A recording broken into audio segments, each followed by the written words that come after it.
Good afternoon. Welcome to the Advanced Collaboration session.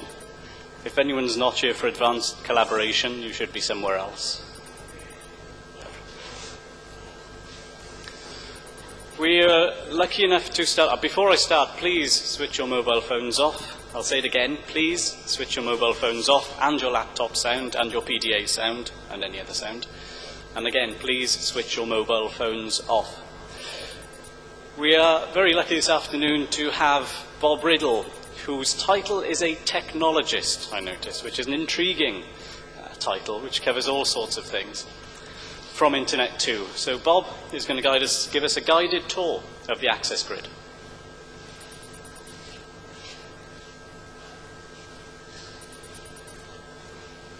If you're curious what a technologist means, it means I'm allowed to poke at anything that's interesting, but I'm not responsible for anything. So it's a great job. If you can get it, I'd highly recommend it.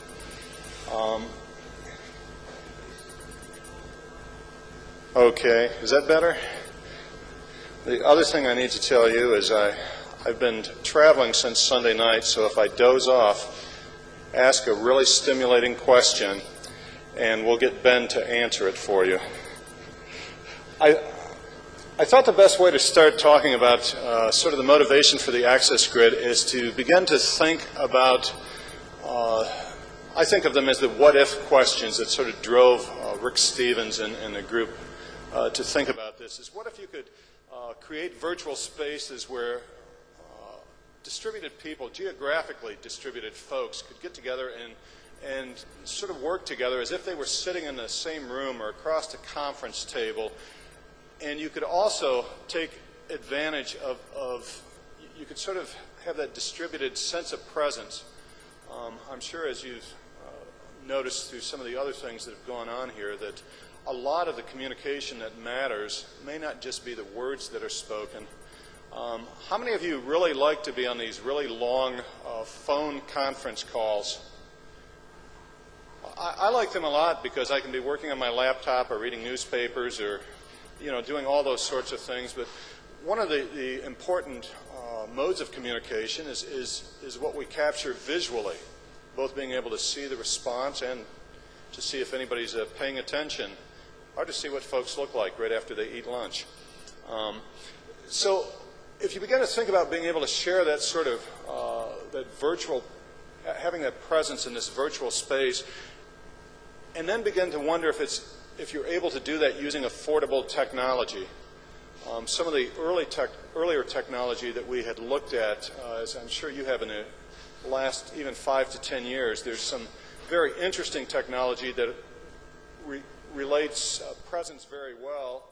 And if you have a bank account where you can just write checks with lots of zeros on it, then you can take advantage of those sort of things.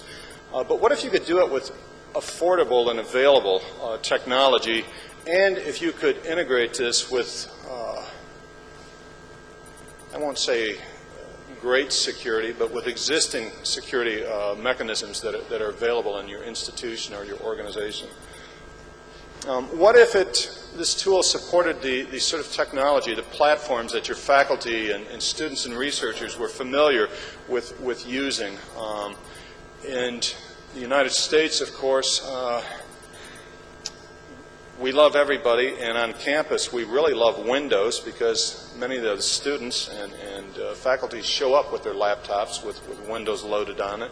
But there's also other platforms that are important in the academic world, that different variants of Linux or Unix operating systems and Mac OS X. What if you had such a tool that supported the existing environments that folks currently use for collaboration? The three highlighted areas that you see there are ones that are supported today with the access grid. There's the room that's sort of the custom environment where you take a room and you can wire it for sound so that you don't have to have people walking around wearing microphones or or making sure they get close enough to the microphone. There are also the desktop, as many of you are aware and taking advantage of now due to wireless networks and such, being able to take advantage of the tool that you use for other things, and the laptop and such. So these are sort of the picture of the environments that we find the members of the academic world using for many, many things today. If you were able to do all of those things, what you would have would be an access grid. And I went ahead and copied the official definition of the access grid so that I wouldn't tell any lies.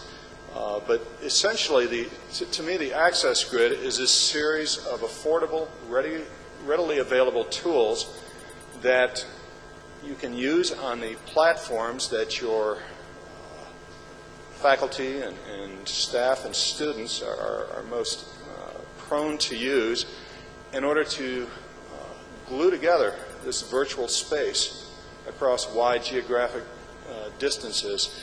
And we're going to talk a little bit as we go along about the things that differentiate this from other technologies like H323, net meeting, those sort of things. I thought I should mention a little bit about where the access grid came from. It came out of the work that was being done by the Futures Lab within the Mathematics and Computer Science Division of the Argonne National Laboratory and the NCSA. When it first began, the hope was that there might be 2 or 3 dozen access grid sites. The original notion of the access grid, when it began, was back in the late 90s. You actually needed 4 very fast PCs to have one AG node at that time. And back in the late 90s, a very fast PC was a P200. And so you actually had a very large case. But as the processing power has certainly improved and the cost has gone down, the architecture that they put together of this technology really extends itself well to one machine units now. And actually we have what we call traveling access grid nodes that are laptops. They're not the sort of laptop they normally give you at your place of employment to take and have fun with, but you can have an access grid that is easy to ship around now because it can reside on a laptop. And it turned out that the notion of having this shared presence of shared virtual spaces was more compelling than was initially guessed. Today there are over 200 access grid nodes that we know about. There's a URL there. You can go look and see who they are. There are some universities that have more than one access grid node up in their facility in existence, and the number of uses for this technology continues to grow as well. It looks something like this. If I were to have an access grid here today, and I wanted to make sure that it met the criteria of the folks at the Argonne National Lab, you'd have the whole stage would be covered with screens. You'd have at least 3 projected screens up here. And the notion of what happens when you come to an access grid meeting is you come with not just a camera pointed at the boring guy in the yellow shirt. You'd have a camera pointed at the speaker. You'd have a camera pointed at the reference information, the screen that we all point at continuously. And then you'd have a couple of cameras that would also be pointing back at the folks in the room. The advantage of this over H323, which is a very good and useful sort of desktop video conferencing tool, is that folks in other places, as they join meetings, you can go ahead and set up what you think is important to watch. And you can get that feedback, that visual feedback, from the audience, even if they're located in a remote location. When I first started talking about the access grid, I went out to one of the early demonstrations they did of this, and was kind of wondering if it really mattered much until I watched somebody that was giving a talk from a place in Ann Arbor, Michigan, to a group of people that had gathered in a university in Kansas and a university in Nebraska, in the state of Nebraska. And he changed his presentation midstream because from the reaction of the folks sitting in the auditorium at those two places, he understood that he was not connecting. He also was able to, as they went along the way and he saw a student in Nebraska raise his hand, he was able to stop and say, I'll take that question from the young man in the red shirt in Nebraska. So it provided a level of interaction that isn't readily available with some of the other technologies that we use. The other thing it allows you to do is you can sort of have, you don't have to look at these little people on your little computer screen if you're able to project them, of course, and take advantage of the space in the room. Other things that you can share, of course, are the applications themselves. If you're doing what we seem to be doing more and more of these days, where you put up your PowerPoint slides, oh, look, I have some. And you're pointing at them and flipping back and forth. The folks at the remote locations will also receive these sort of instructions that it's time to go to slide 9 or slide 5 automatically, and what they're seeing at their location will change as it changes at the speaker's location. Does this all make sense? Have I told any lies yet? Okay. Other things that are going on that continue to think about how to extend this is to extend it to PDAs. And I didn't have enough courage, but if I give a talk like this next year, there'll be a slide that follows this that shows your cell phone with the little camera on it that you can see pictures as well. And if you're willing to do that work, please let me know. But is to be able to extend it to wherever you are. If you're in a large room that's equipped with the echo cancellation equipment and projectors, that you can participate. Maybe you just want to eavesdrop on a conference or a research presentation that's going on, and all you have is your handheld computer, or perhaps your cell phone that gives you such wonderful pictures. The notion being able to extend it to that as well. I'd like to emphasize on this slide that the critical word up there is research. It's underway. And so, but I hope that by the end of the year, having a version of the access grid that runs on handheld on the iPad will be easily available. The architecture, this looks a little bit like sort of peer-to-peer application. The stuff over there on the green side is what we call the venue server. And the notion of the access grid, of having a virtual meeting place, is the notion of having a room that you can meet in. And so when you see the word venue in the access grid, what you're talking about is that virtual room that you meet in. And there's a server that simply takes care of assigning multicast addresses to each room. And given that this is the networking conference, everybody here understands about multicast groups and such like that. So it's really a very clever thing as you go have this client. The old client was a web browser. The new is a more user-friendly application. But when you actually say, I want to go to this room, what you've really said is, I want to join this multicast group or these multicast groups. And the stuff in the blue is the stuff that you would run on your client node. So you can have a node. You don't have to host a venue server necessarily.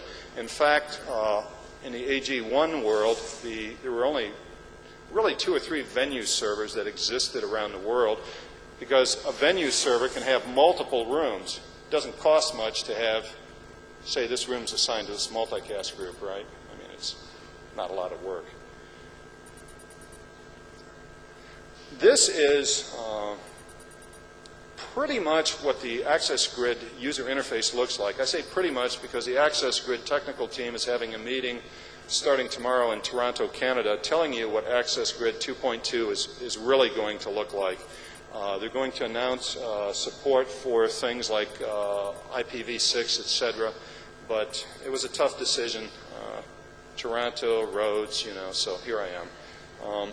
But what they've done, a very good work has come out of the AG1 experience, because now the AG2 experience, the interface, by saying a normal user interface, is with the AG 1.2, you really had to have a node operator, somebody that knew a lot about the machine, a lot about the networking, et cetera, to make it work. The goal here is to end up with a user interface so that faculty members, or students, or staff could sit down and do what what they do most, which is to point and click on things that they want to do, rooms they want to join. So over there on the far side of the screen, you'll see the names of the meeting rooms. When you're into a particular room, it tells you who's there. It tells you what, under data, what the shared applications are, other services that may be available there, so that you can sort of just point and click, and including if you have problems with something. You can't hear from Jeff Staffen up there. You might point and click on it and be able to send him a message that doesn't require multicast video and audio to work. The other thing that things here to make quick note of, both secure and public channels are available, and by secure it means that you can have your multicast meeting and not have to worry about just anybody tuning in if you're telling each other secrets. You can have encrypted sessions that go across as well. Things that you can use the venue client for, the access grid. You can share data, the applications we talked about. Currently, the shared applications are PowerPoint. You can share the web browser if you want to open a whiteboard application. The shared desktop tool if you want people to see what you're seeing on your desktop. And there's some work going on with some of the immersive technology, particularly in the medical community, to share the immersive applications, visualizations. Ivan Judson is one of the developers at Argonne, and what they've done, they've built the Access Grid 2 rest on top of the Globus toolkit. So it takes advantage of the authentication services that are available in the Globus toolkit and uses the PKI, the public key infrastructure for security. Each user, each server, each service has an identity cert so that you know who it is you're talking to, and you know whether you're talking to just a node or if there's a particular user. This is all nice stuff, but boring, right? What do you need to do about a network if you're going to have somebody run an access grid? The first thing I want to tell you is that you need multicast. The second thing I want to tell you is that you need multicast. Now, having said that, with the access grid, the 2.2, they have something that they call a bridge server that you can use. I've actually been using some work that's come out of ANU, the RC bridge work done in Australia, where if you have a machine on a multicast-enabled network and you have somebody that wants to participate in an access grid session on a network that's not multicast-enabled, you do what we've been doing for years, right? You tunnel the multicast traffic so that they can make a unicast connection. You can do that, but if you're going to do that, and you know, you're all network engineers, you know about the math. If somebody says they're going to put up an access grid, here is roughly what you see today for the normal H.261 video sessions. There's work going on in a demonstration that will take place in Toronto this week of using DV over IP, the video portion of that being integrated, shown integrated with the access grid. The DV TS streams, the DV that comes out of your Sony Handycam, takes about 30 megabits per second of bandwidth, and you can integrate it into the access grid, but you have to have the bandwidth. The last thing I want to say, if you really want to run an access grid, you really need multicast. And for those of you interested in the IGMP v3 stuff, the SSM, our hope is that by the end of the year that we'll have some versions of like VIC and RAT and some of the other video and audio applications that are SSM enabled, which is a requirement as the access grids continue to grow, because having 35 nodes or 35 rooms to do session announcement isn't a terrible thing. Having several hundred doing session announcements is a really swell thing to do if you like debugging multicast problems. Things that you can do with the access grid, of course, we want to emphasize you can do research, you can do remote education, you can do all those academic things. Other things that have been done are listed up here. The one that was particularly interesting to me was the wedding that was done over the access grid. But the point I'm trying to make here is it's not limited to a high-energy nuclear physicist. It's not limited to folks at in a particular scientific discipline. In fact, one of the interesting uses of it that has begun in the last year or so is the medical community has begun using it both for a meeting and to share their diagnostic capability. I'm hurrying so that I don't get kicked off the stage. There are some other things that are kind of like the AG that are worth looking at. Microsoft, is there anybody here that works for Microsoft? We love everybody. Microsoft, a couple of years ago, took a look at the access grid and thought about the power and the potential of that style of collaboration. Microsoft Research has put something together called Conference XP. The reason I put the URL up there is there's a couple of things that are interesting about it. One of the things that's not interesting, that isn't surprising, is that it only runs on Windows. But they take advantage of like the DirectX video codecs and such, get very good quality video at lower bandwidth than, for example, some of the other high-quality video codecs that we see today, the MPEG-2, the MPEG-4, etc. The other thing is that the source code is available. Microsoft Research just says, come take it and tell us what you like about it.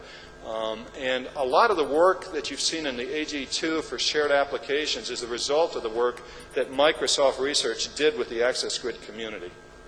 So it's a very interesting application that's similar to the access grid, except that it only runs on Windows. But it's very interesting, and the other thing that's very interesting is that Microsoft Research has made the source code freely available. So if you're one of the things they have in Conference XP, has anybody here actually worked with an access grid? So you know what an echo cancellation device is, right? It's one of those $10,000 things you buy from Gentner or Clear One or something. Microsoft in Conference XP has written a software echo cancellation that exists in there. So if you're just using it for the desktop, you don't have to go buy your expensive Gentner echo cancellation device. And did I mention the source code for that is freely available? All right. Another thing that's sort of access grid-like is the VRVS work that was done by Caltech and the physicists at CERN. And they've done an interesting thing there. If you are on a network that's not multicast enabled, but you would like to eavesdrop or participate in an access grid meeting, the VRVS has support to where you can bridge to an access grid room. They actually have reflectors that you connect to unicast. The VRVS reflectors are kind of like an H323 MCU. Somebody's already talked about that, right? Where you connect the unicast connection. Think of it as a net meeting server, okay, where everybody connects. But if it's on a multicast-enabled network, it'll bridge into the multicast address space that you're interested in. So the VRVS is interesting because it also uses the VIC and the RAT tools as the AG does. The third thing to think about is if you're really interested in if you don't want your phone to ring 7 days a week by folks saying, I have my access grid, but it's got this problem, it's got this problem. If you don't want to build your own, you can actually, there are now a couple of companies, the one I'm familiar with is InSource, where they'll actually sell you an access grid in a single box, complete with the echo cancellation and such. They've taken the work from Argonne, and they've done a lot of user-friendly work to it. The user interface is much more friendly than the one that you'll get from Argonne. There are lots of things that you don't have to do that you traditionally have to do if you get the code from Argonne and put it on a machine itself. So it's a very, very user-friendly, and if you don't want to go spend all your time at the physics lab, maybe you want to think about that. If you want more information about the access grid, you can go look there. The Access Grid Toolkit, the application from Argonne itself, is just freely available. You have to go get it and download it. With the AG2, if you want to participate in the community, you have to do a little email stuff to get your certs. But it's not any different than getting a cert from VeriSign, except you don't send them money. They just do. Other things to think about is, at least within the Internet 2 community, there's a number of applications, utilizations of the access grid that the medical community is beginning to take advantage of. Having sort of this shared virtual space seems to have a lot of attraction and importance to them. And I used up some of my 25 minutes. That was just perfect. Thank you very much, Bob. If anybody's got any questions for Bob, we'll take questions now. A few. Sure. There's a microphone on the way.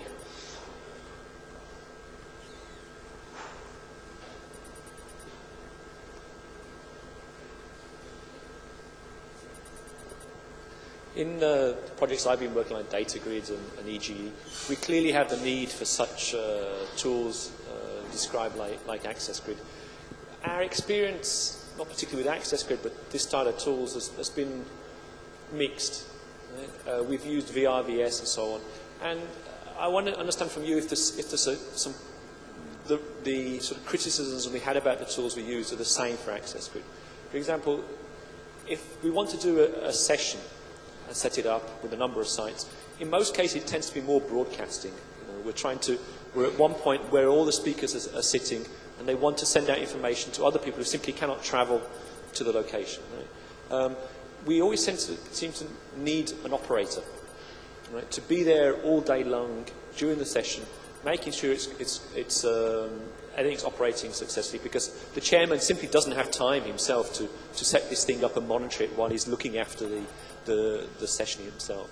And then we have problems with the room infrastructures, in that the rooms themselves, we have lots of rooms, for example, at certain different locations, which are all completely different, and never sure exactly what's the right setup there. And then another part of my last question, what today is the cost of having an access grid site? Okay, well, I'll try to respond to those in some order, and you tell me which ones I missed. Let me tell you first what we run for an access grid back at Internet 2, and what we use when somebody says, I'd like to look at this. We have what we call a loaner pool of equipment. We have an access grid that we ship out to people. It runs on a single PC now. It's a Dell 530. We also ship it out for our echo cancellation device, not knowing what sort of room it's going to be in, and pretty sure that there probably isn't going to be an audio engineer there, and that you don't want to learn all about the Gentner interface to do that. We actually found, I have a confession to make, we found on eBay there were some ASPI echo cancellation devices for $85 a piece. We bought some, and the interesting thing about them is there are no switches or panels. There's self-tuning to the room. And I've had some folks, particularly musicians, comment that they didn't tune themselves exactly right, but for this sort of dialogue, we used them for our member meeting in Indiana and such, where we actually did a shared musical rehearsal, and they thought it was fine then. They thought we had a Gentner. We didn't tell them. So I tell you all that to tell you this, that from the very beginning when I started working with the access grid community, my goal was to have a one-machine box. And my goal was to have something where you could set it down and a music professor could plug it in, click a few things, and move along with it. The early distribution of PowerPoint in Access Grid 1 was a very cute hack. It really was I'm trying to think of the right word, a COM application put on top of PowerPoint, where it essentially you had to find the PowerPoint server and such and send it back and forth. One of the things, now I've not had a chance to look, they'll announce this week in Toronto what they've done, but I'll tell you what Microsoft did to share applications with Conference XP, and I think this is what's going to show up in the access grid. The PowerPoint presentation you share with Conference XP is shared via multicast. It's an interesting thing because when you first open it up, it takes a little while to open. By little while, I mean 10 or 15 seconds. But then as you go back and forth, it automatically happens at the remote sites. And if they say, no, I meant back on slide 3, if they go back to slide 3, you can set it up to let them move it around as well. Again, something that they're used to doing. So I think that the AG 2.2 stuff, in looking at the early betas, I think you can have a one-machine access grid. I think the user interface doesn't require that you know anything about the Gettner. And I think the shared application support is done the way that, I don't want to say done the way that it should have been done. You know, a bad example is a good example. Given the last example, I think it's done now the way that it should be. And so the goal is to have one-box machines that people that are not node operators or network engineers can take advantage of. He's about to push me, so I'm leaving.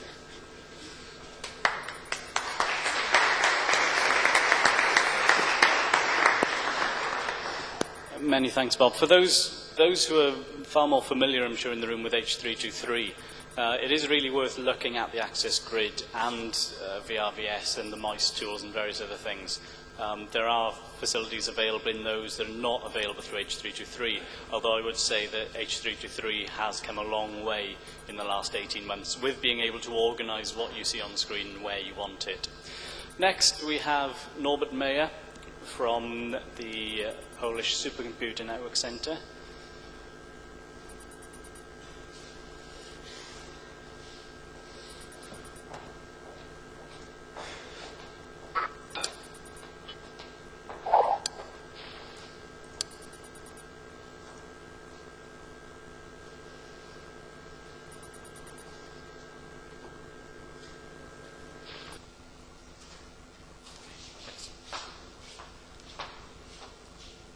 Thank you for the introduction.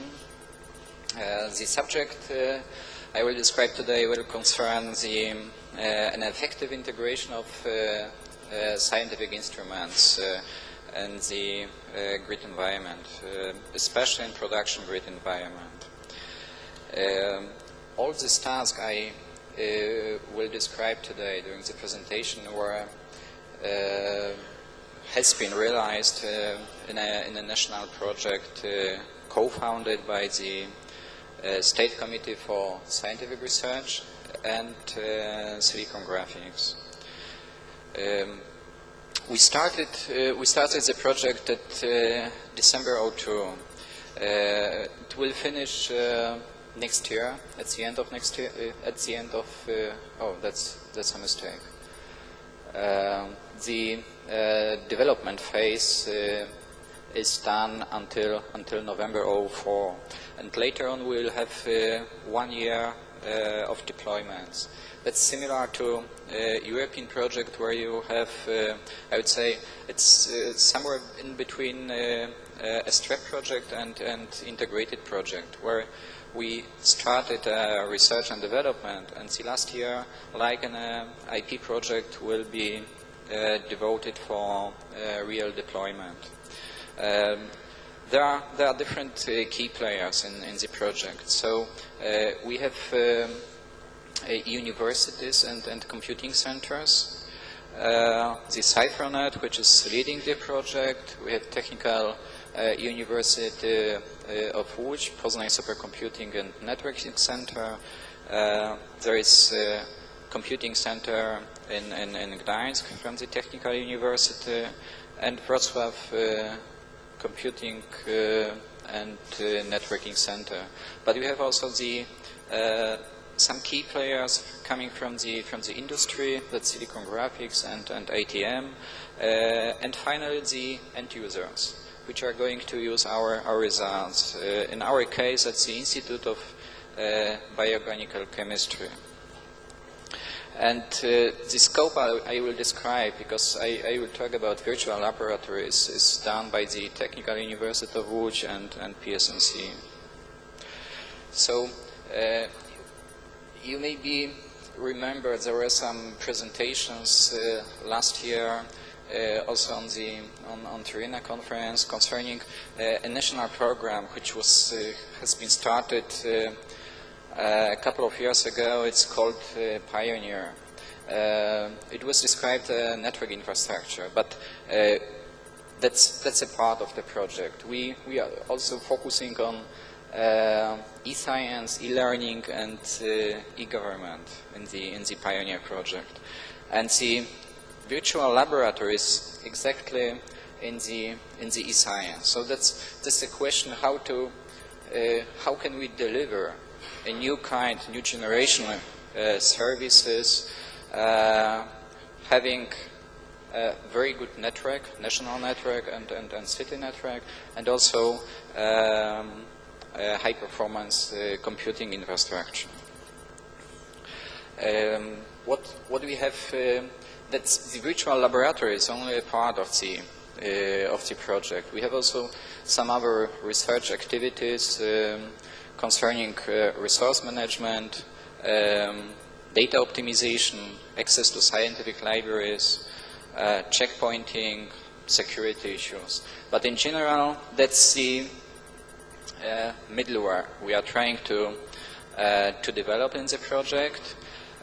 On the button, we have the existing infrastructure now, and the virtual laboratory, that's a new service, new application we would like to deliver our users. And the Institute of Bioorganical Chemistry is an example of our key user, of the end user. What's I think important, maybe you have seen a report which was released last year and made by an expert group in the IST Commission, European Commission, and concerns European grid research for next 5 years, 05 and until 10. And it was said that so far we are speaking about new grid generation. We have to take into account the interoperability and the fact we have to serve and support specialized instrument, remote facilities, which should be embedded, encapsulated in the existing infrastructure.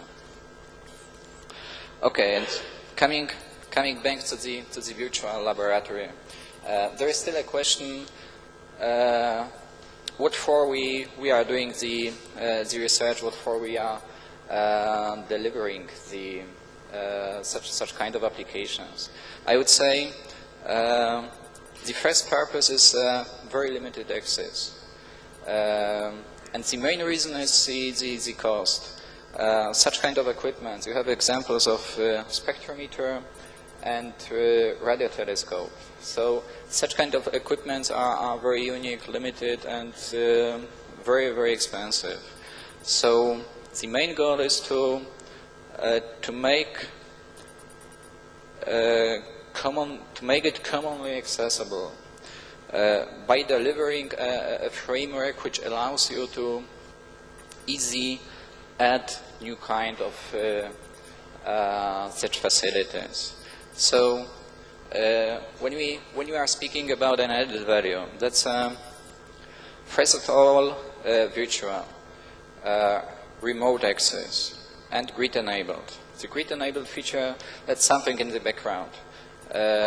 When we assume such kind of facilities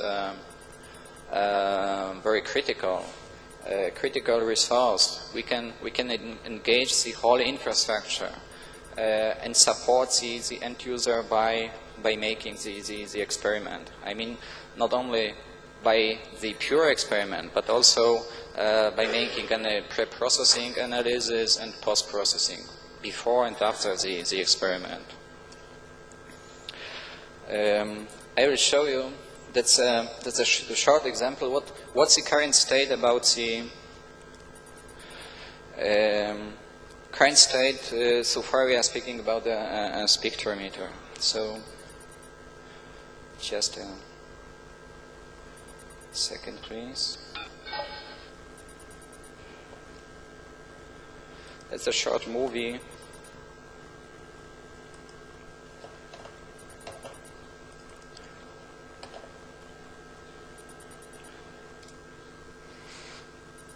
NMR samples must be prepared using solvents that contain deuterium in place of hydrogen. The NMR signal from the deuterium nuclei is called the NMR lock and is used by the spectrometer for stabilization. Place your sample into a clean glass vial and add about 0.6 milliliters of deuterated solvent containing a small amount of TMS, an internal standard. Mix well until the sample dissolves. Using a Pasteur pipette, transfer your sample into the NMR tube. NMR analysis takes place in a special 5 mm diameter, thin-walled glass tube. The sample tube is held by the spinner turbine, which is ejected from the probe out of the top of the bore with a cushion of air pressure and inserted by gradually reducing the air pressure. Insert your sample with the head of the turbine up. The sample tube must be correctly positioned in the spinner turbine. Use a gauge on the right leg of the magnet to correctly position the sample tube. The solution should be centered about the receiver coil area and should extend a fair amount above and below the coil. Make sure that the eject air is activated. You should hear a loud noise and air coming out of the top of the magnet bore, and gently place the sample and spinner on the air cushion at the top of the bore. Once the sample is resting on the air cushion at the top of the magnet bore, deactivate the eject air and the sample will gently descend into the bore until the spinner rests on the probe with the bottom of the NMR tube inserted into the probe.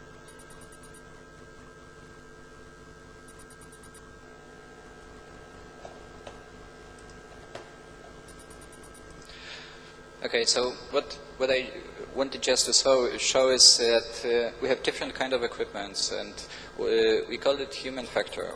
We should also take into account some other issues. I mean, not only the kind of service we are delivering, but also the fact that some of the facilities, I mean, by creating the framework, some of the facilities cannot be, and the real experiments cannot be automated on full automated.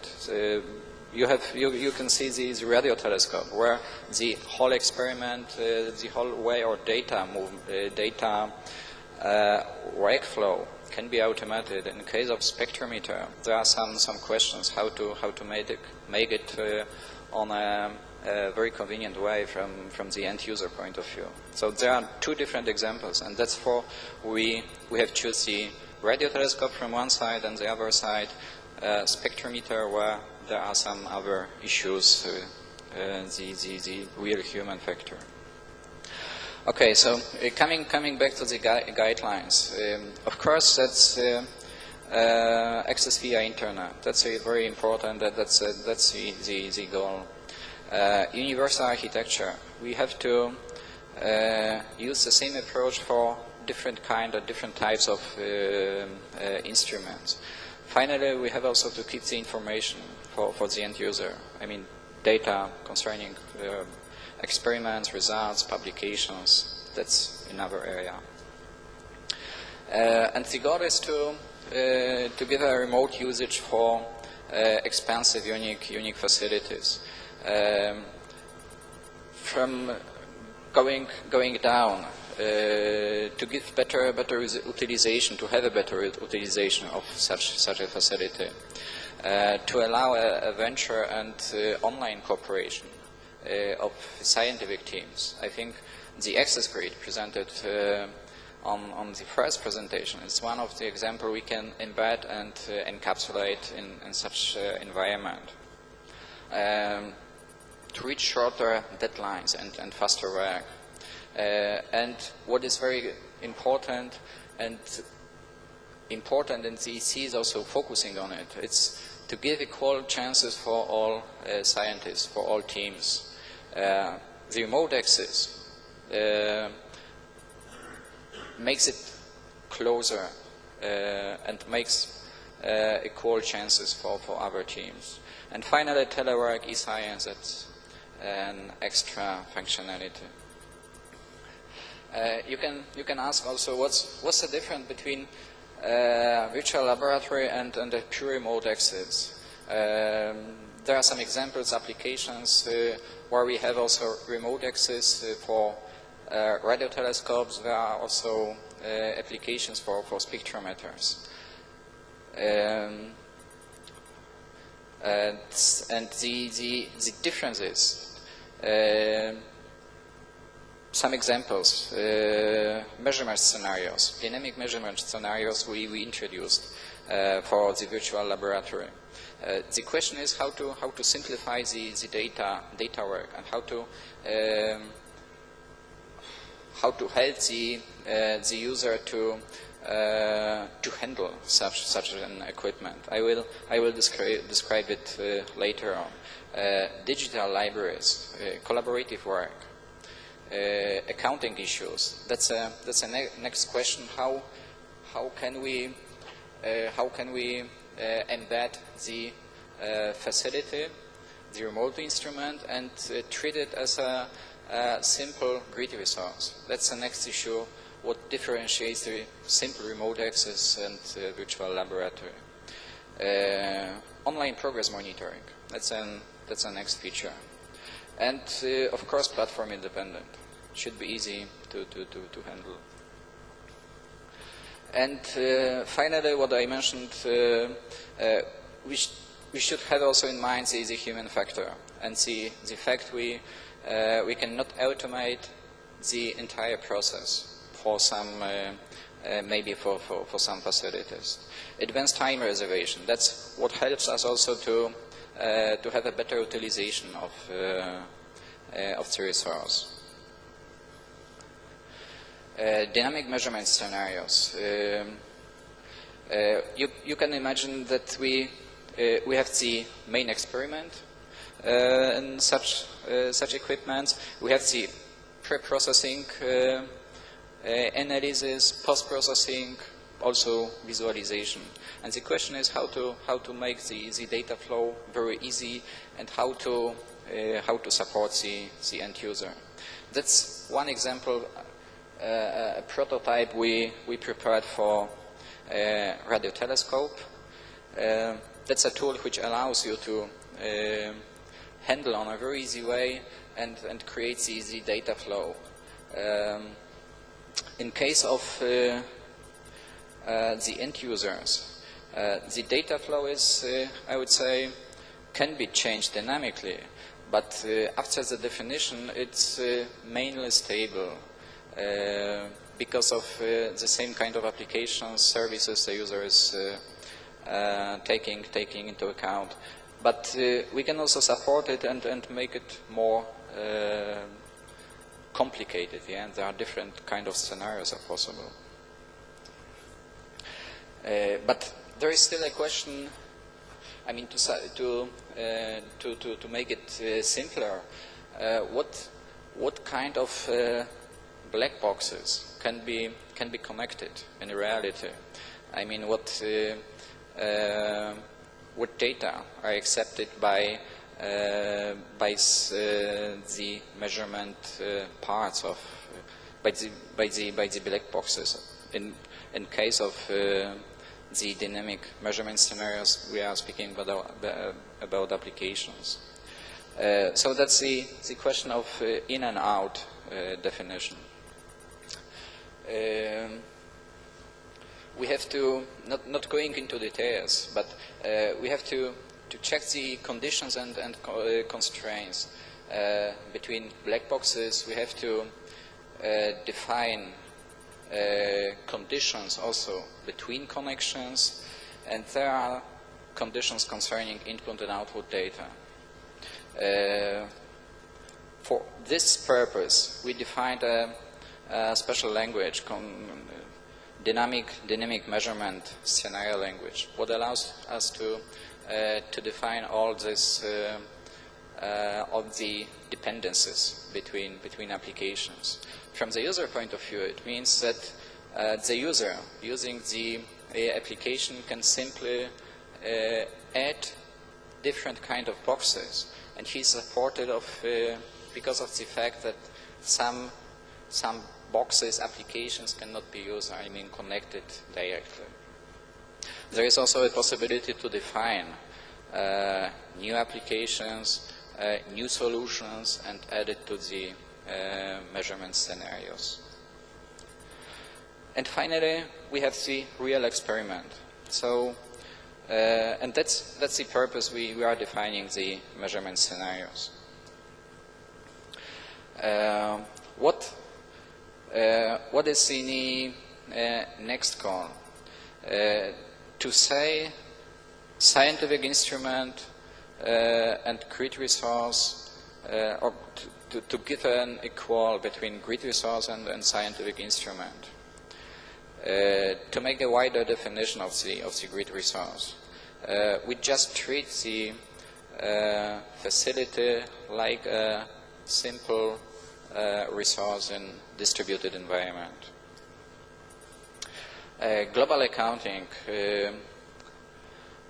So far we are speaking in the next generation grids, the infrastructure which will be introduced in a couple of years have to work on a production way. That means we have also defined a global accounting, what's currently not available, but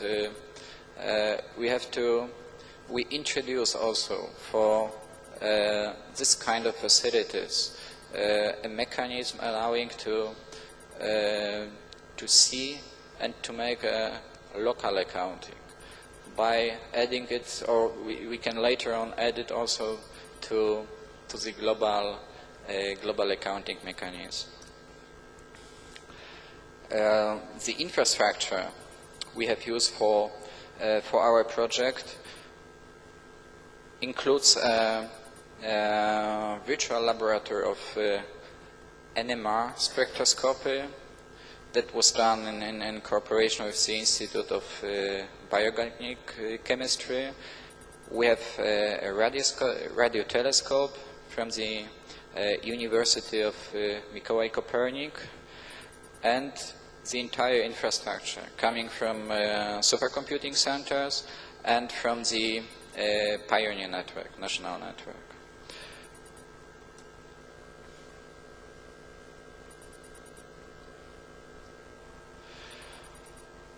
So far we are speaking about a user interface.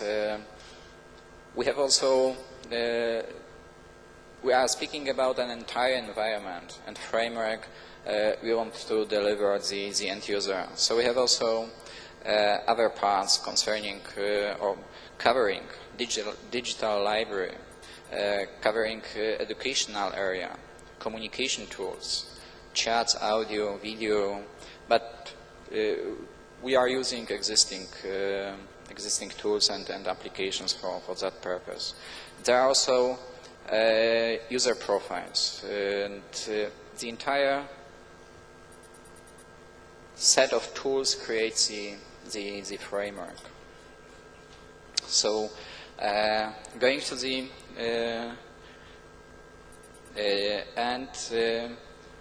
our main goals were to make it grid enabled, to make it but to make it transparently from the end user point of view. We are on the way to deliver and develop a universal architecture for different kind of scientific instruments, and first of all to make it user-friendly. Finally, the remote facility becomes a critical resource. Means we supporting with the entire infrastructure the end user, and we are assuming that the experiment is a critical part of the whole data flow and of the whole work. That means in some purposes we are able to engage the whole HPC and network infrastructure just for this purpose.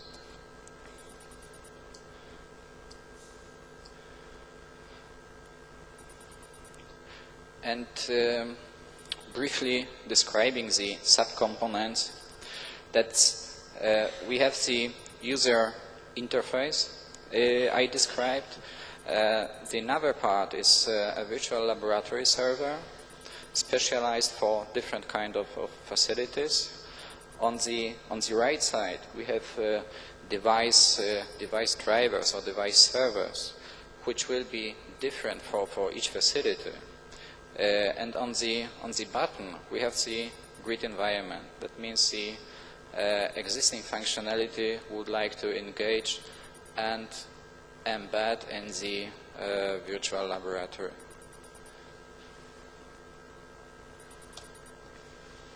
That's all. Thank you very much.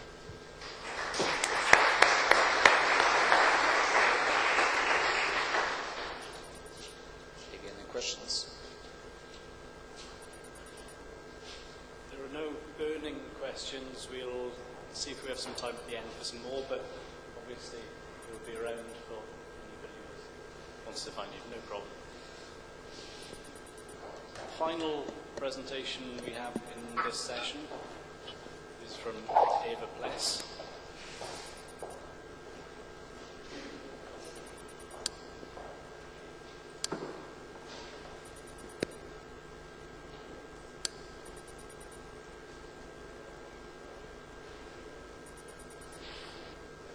I'll leave it to you.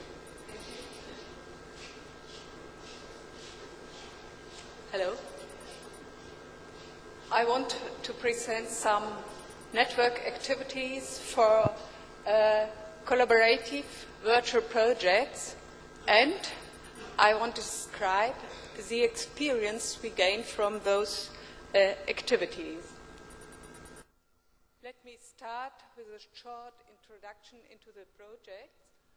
The one is a German national project between 5 Fraunhofer institutes. It's a project called PROVIT, and it's used to explore product development between virtually cooperating teams. There are scenarios from shipbuilding, from machinery building, and from aircraft building, and the cooperation is between the designer and the producer and the supplier. The other project is a European project between partners from Greece, from Italy, from Germany, from Belgium, and a partner from Asia, Korea, a Korean partner. The objective of this project is to explore digital heritage exchange and to explore virtual guidance and virtual visitors in this heritage environment. Each partner selected a scenario from its culture. So on the right side you can see Italian theaters or the Baptistery in Pisa, the Samaria Gorge from Greece and the flora and fauna in Greece, and old temple place in Korea's Shila culture. The base for both projects is the Avengo system, a virtual environment framework. I just want to give you a short introduction in its features. It's an object-oriented framework for virtual reality application. It's based on the SGI Performer, and it's focused on high-end, real-time virtual environments like Cave, Icon, and Responsive Workbench. It has binding to scheme language, supports distributed application, what was the main point for us, and the distribution is based on the Maestro Ensemble API. Data is transmitted via IP, UDP unicast, and multicast. On the right side, you have just 2 small screenshots from the first demonstration. You see the interior of the Baptistery in Pisa, and you have a screenshot from Pisa, and the other one is from Germany. And you see avatars there, and the user navigating in the baptistery can see the remote user as an avatar, and this avatar could be a guide, and the user could follow him.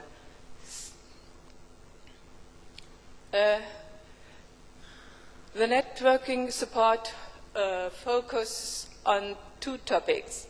One is the support of the distributed applications themselves, the transmission of model data, the exchange of the synchronization data, and of live streaming.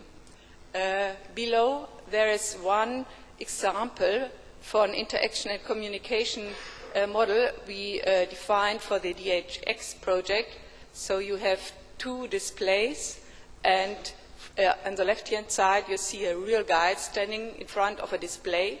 The guide is included in the scenario as a remotely guided character, and you can see on the other side some observers following the scenario. What's important is the streams that are sent from one side to the other. So you have a stream for the synchronization of the remote 3D objects. You need control data. You have audio from the guide, and the picture and the audio from the remote observers is sent to the guide. So this is just one example for communication.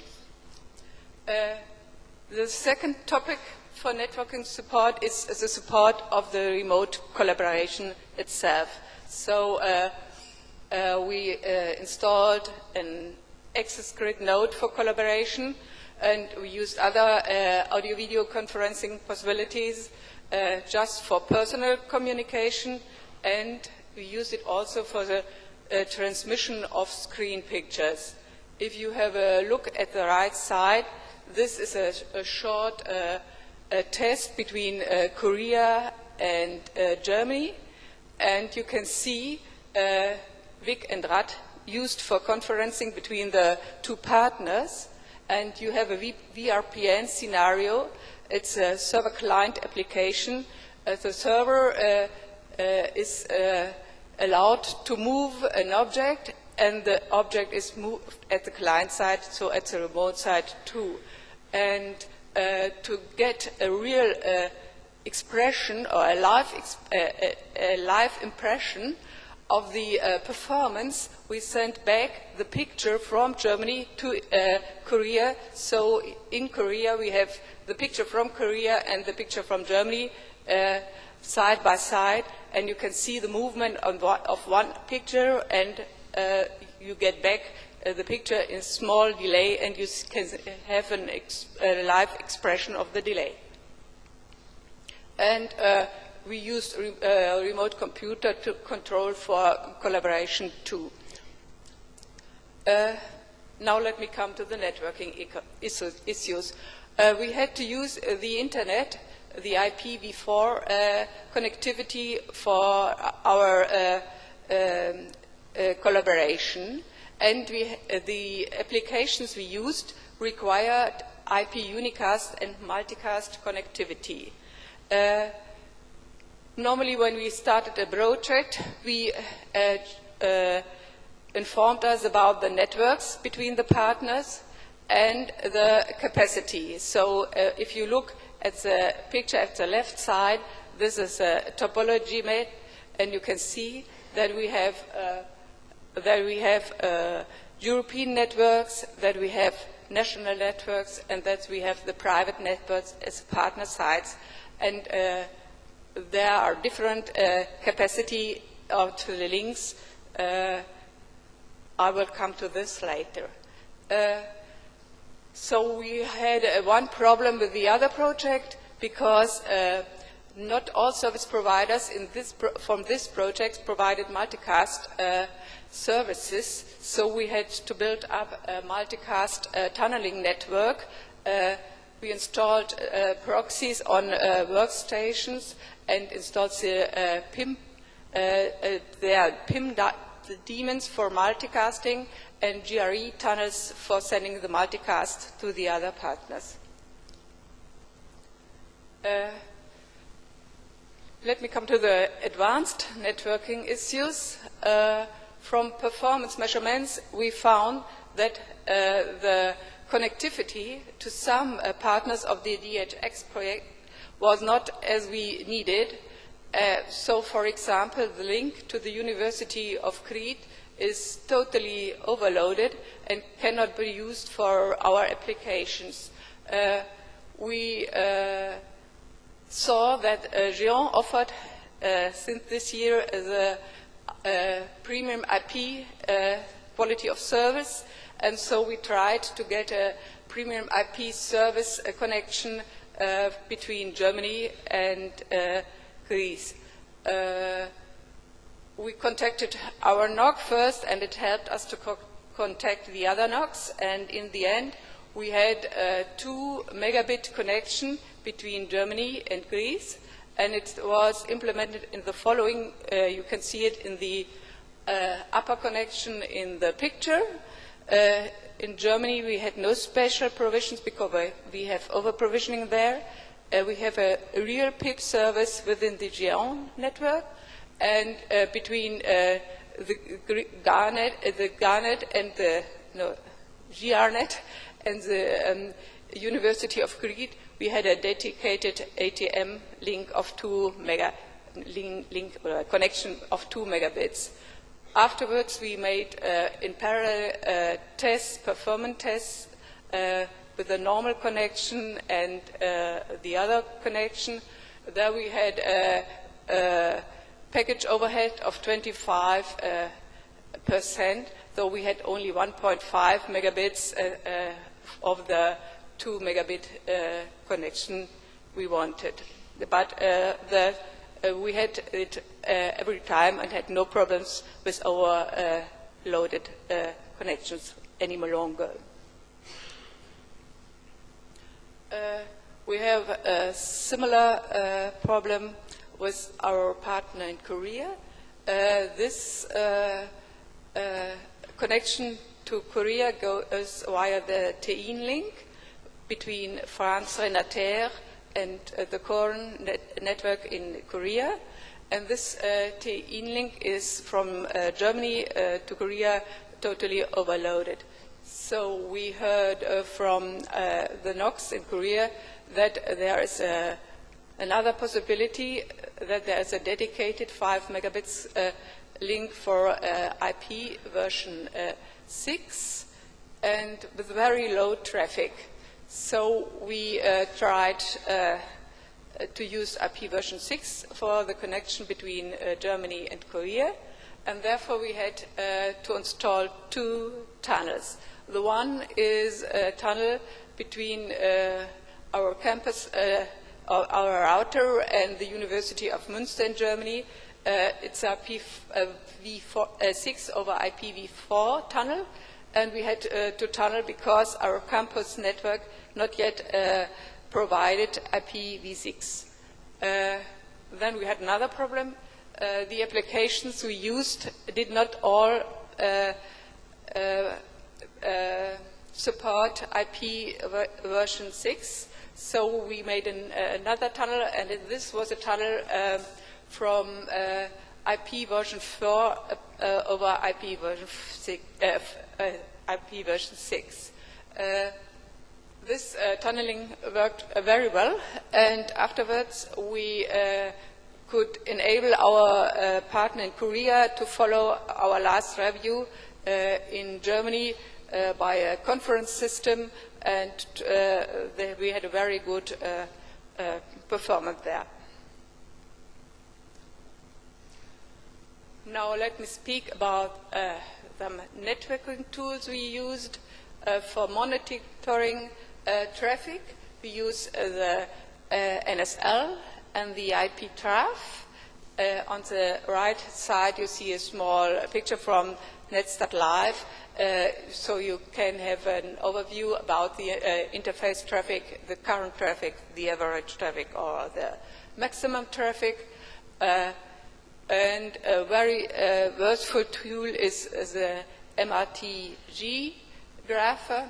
It allows to monitor interface traffic and to collect this traffic and display it in graphs for daily graphs or weekly graphs, monthly graphs, or even yearly graphs. For reachability and routing, we use the usual commands, the ping and the trace, and the multicast traced. And a tool we use very often is a package capturing tool to find out protocol problems or problems in the communication of the applications. The NOCs in the research networks provide some very helpful tools. One is tools that the commercial service providers do not provide. So one is a multicast beacon. It's really a good tool to find out problems with multicast connectivity. On the right side you have a table. There you can see different multicast clients, and in the table you can see parameters of the multicast connection. So you can see whether you receive traffic from other clients, whether you can send traffic to other clients, and you get some information about the traffic parameters as data loss, delay, or jitter. One other very useful tool are the looking classes the NOCs offer sometimes, and there you can set queries on the different routers in the network, or set queries about reachability, availability of multicast, information about multicast, and other possibilities. And the last thing they offer are the interface graphs. So if you have bandwidth problems, you can have a look at the interface graphs at the different routers and see whether the problem comes from an overloaded interface. One problem is that the access to the tools is sometimes restricted, but if you support projects in the European environment, I think there will be no problem to register and to get access.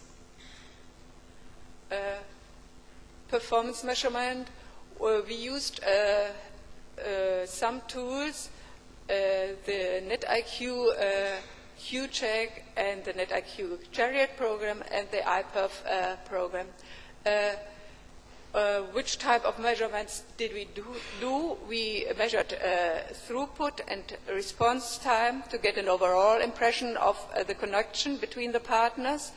And the Chariot system allows to set up scripts and to do streaming emulations. So we asked our application developers about their requirements and set up streaming emulation and measured the jitter and the data loss on the connections. On the right-hand side, just an example from the measurements. There you have the results from a 2-minute measurement between all partners in the DHX project in both directions. It's an average value for the response time. And you can see that we have a wide scope. Though we have between Germany and Italy, we have 19 milliseconds. And if you look between Germany and Korea, you see 300 milliseconds response time. And if you look between Korea and Crete, you see up to 600, nearly 600 milliseconds. Some problems we have with performance measurements that are well known. The results depend on the network and on the workstation configuration. So,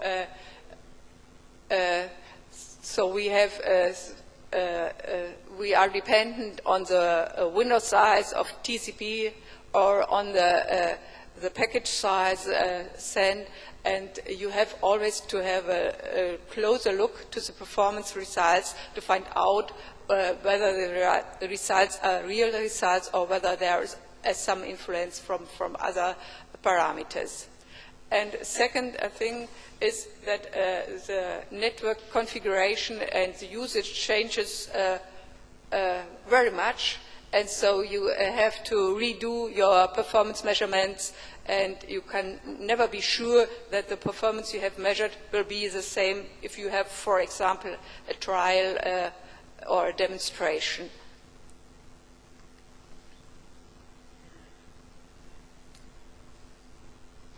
One real problem is for cooperation, the security or the firewall problem.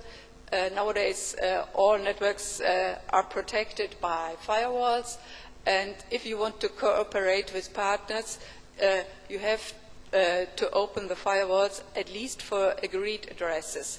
The problem is that all partners have to exchange these addresses, and they are forced to stay at these addresses because otherwise they have to communicate new addresses, and networking personnel doesn't like very often to change addresses and to open firewall for more than addresses than needed. And same is with special ports, opening special ports. They would like to the network administration would like to open just some ports, but it's rather difficult if you have a lot of partners. For example, with the NetIQ shared system, we used lots of ports because we wanted to do all the measurements at the same time, and that's a lot of configuration work, so ports are a problem too. One possibility is to use the gateways outside the firewall, but security policies of the companies often do not allow gateways because they are weak points and there can be attacks from those gateways into the network. Good possibility to overcome this problem would be virtual private networks, and the problem here is that you have different service providers and different technologies, and it's not so easy to set up virtual private networks. But Géant offers since 2004 the possibility to set up layer 2 virtual private networks, and there is a report about virtual private network between Germany and Italy at Géant, and it's possible to do it, but it's a lot of configuration work because it's very complex to set up. So you have to set up or to configure label switch passes at the different domains, and that's a lot of work. One other problem is that the network operation centers and the private networks like to restrict multicast traffic or even don't allow multicast traffic because they are afraid of overload of their network. The problem is here that you cannot yet really restrict the access to multicast groups. If you can do this, this will be a solution. Another solution is the solution that access grid has, so it encrypts the multicast traffic for one group, and that would be a solution too. Now I want to speak about some problems that I would call end-user problems. We spoke about lots of bandwidth we have in the networks, but the problem here is that the bandwidth of the private networks, the access bandwidth of the private networks is normally restricted for financial reasons. So the users at the end can't afford a broad bandwidth for access. You have a graph below. It's a 24-hour graph for the link between the GRNet and the University of and it's a 25 megabit link, and you can see that it's totally overloaded. It's just at the end. One other problem is the missing multicast know-how. You heard it before. Multicast is needed for collaboration, and the multicast know-how is not there in the private networks. So you have some problems to install all those multicast features. One problem is the different responsibility of the application developer and the networking personnel. Normally, the networking personnel is not a member of a project, and it has contrary interests to the developer. They want to secure the network and to close the network for the outer side, and the developer want to have their partners to come into the network. So it's rather a difficult thing to decide. And last but not least, it's a missing interest of the application developers themselves in networking. It's really a problem that they can't describe their requirements, and even sometimes they don't know which bandwidth they really need for their applications. So we set up some testing networks just to find out what traffic the applications really had and how much traffic was sent.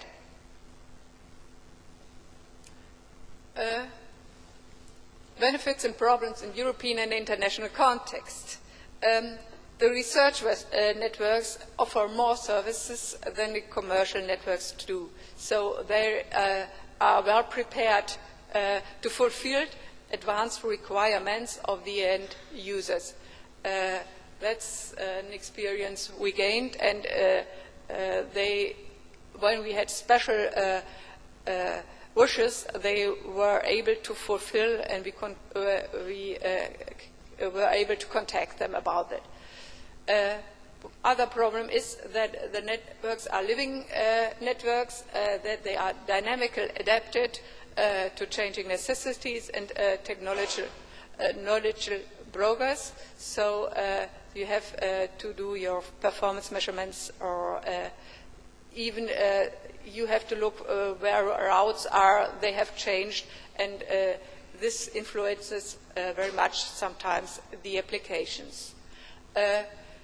If some problems arise, you have to contact different administrative units and to resolve them. So you have a nice chain on the right-hand side. You can see you have the private network, you have the campus network, you have the NOCs, the national NOCs, and you have the European networks. So if you go to international networks, you have some more. So it's a lot of contacts you need to have if you have to solve some networking problems. And you need, I think you need some tools that help the non-expert user to see the state of the network with one glance. So I think we had some of those tools described yesterday in the session with quality of service. Let me come to the conclusion. I think virtual interaction and collaboration will be an important topic in the next year, and the research networks will be the first that will help to offer advanced services as grid services, as bandwidth on demand, quality of service, or advanced multicast features. One real problem is that you need security issues that do not restrict the collaboration. And I think we heard about this in the other presentations before. If you plan a distributed project, you should plan the engagement of networking specialists in the project at all partner sites, because otherwise it's rather difficult to solve problems. And one other point, The NOC should provide tools to allow end-to-end analysis, network analysis, and performance monitoring. I think here the Géant project PERT will be one project that would help very much. Thank you very much.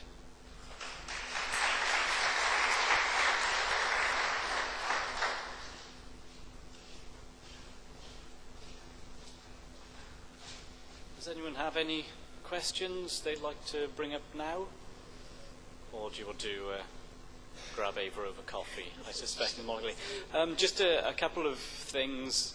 There will be a BOF tomorrow afternoon, 5:30, to talk about the new Terrainer task force, which will look at voice, video and collaboration. It's a fairly wide-ranging task force, and it aims to encompass anything that comes under those areas. If anybody would like to come along and provide some input to that, that would be very useful. The other question that I have, which maybe people don't want to answer now, but please feel free to email me or find me while we're having coffee. We're very aware that the Terrainer conference, we're doing trying to do a lot more voice and video and collaboration stuff in the conference, but we also know there is a lot of work going on that people are not submitting papers for, and we're not really getting hold of that side of things, especially on virtual reality, the real-time virtual reality side of things, which there are quite interesting developments on. So if you have any topics, any areas that you think we could do well to look at specifically, please would you raise your hand or tell me about it over a cup of coffee. Thank you very much. Could we just thank our speakers one more time?